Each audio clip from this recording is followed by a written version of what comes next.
l'Europe. Il était emprisonné en Russie depuis juin 2024. Le chercheur français Laurent Vinatier, libéré aujourd'hui, arrivé en début d'après-midi sur le sol français. Il a rejoint ses parents au Quai d'Orsay. Âgé de 49 ans, Laurent Vinatier travaillait en Russie pour une organisation humanitaire. Bonsoir Caroline Baudry. Bonsoir Pierre, bonsoir à tous. Alors cette libération, elle a un prix, celui de la libération d'un basketteur russe. Oui, Danil Kazatkin, 26 ans, voyageait en France lorsqu'il a été arrêté en juin à la demande des États-Unis, soupçonné d'avoir fait partie d'un réseau de hackers. Il devait être extradé outre-Atlantique pour être jugé, mais le Premier ministre Sébastien Lecornu n'a finalement pas signé ce décret d'extradition. Détaille son avocat Frédéric Bello.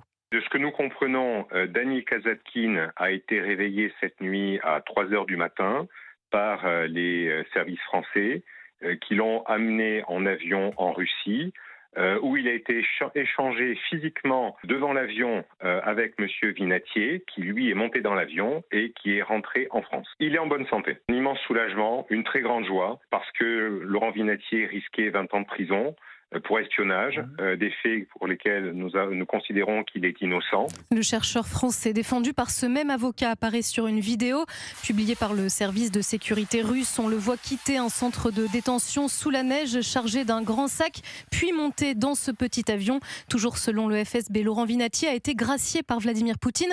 Il pourrait toutefois faire l'objet d'un nouveau procès pour espionnage fin février, mais un Français ne peut être extradé. Il est hors de danger, assure son avocat. Merci.